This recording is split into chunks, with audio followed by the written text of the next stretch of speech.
ходе визита в Ингушетию полномочный представитель президента России в Северокавказском федеральном округе Сергей Меликов в сопровождении Юнусбека Евкурова посетил научную библиотеку Ингушского госуниверситета, где полпред провел встречу с представителями общественности и молодежного актива республики.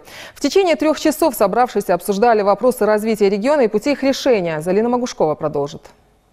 В течение 3 часов общения полпред президента ФСКФО ответил на вопросы общественников Ингушетии. Одной из тем беседы стало международное положение, включая события, происходящие на Украине и на Ближнем Востоке.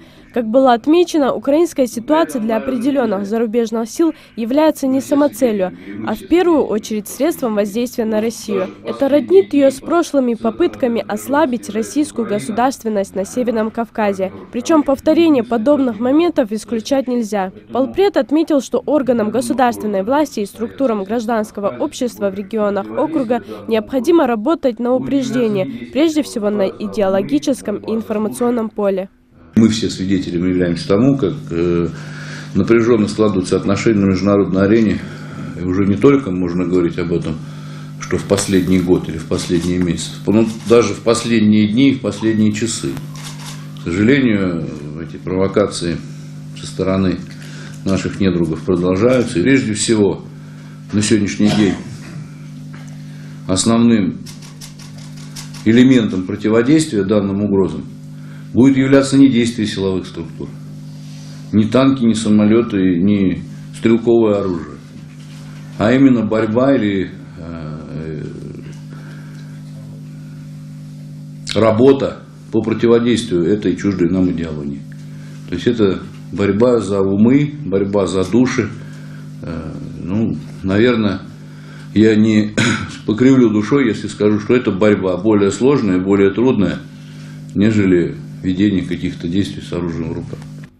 Касаясь ситуации на Ближнем Востоке и Украине, Юнусбек Евкуров отметил, что в республике проводится комплексная работа с молодежью, в первую очередь направленная на морально-нравственное воспитание молодых людей.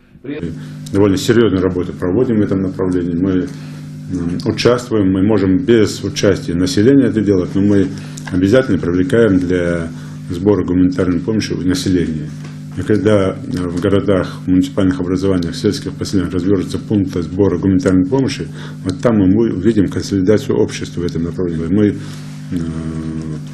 периодически раз в 3 месяца отправляем, и в ближайшее время тоже планируем отправить гуманитарную помощь. И, конечно, бесспорно, что мы понимаем, плохо, что руководство Украины не понимает, но тем не менее мы молодежи это все объясняем, и молодежь, и в целом население более чем серьезно понимает те планы, которые есть в США и Европе, более чем серьезно видит ту обстановку, которая складывается в тех государствах мира, где Соединенные Штаты пытались провести свои демократические преобразования, и что там сейчас произошло. Также на встрече затронули вопросы, касающиеся социально-экономического развития республики, в том числе импортозамещения, влияния санкций и ситуации на рынке труда. Именно тот момент, когда вот эту сложную ситуацию нужно именно перетерпеть.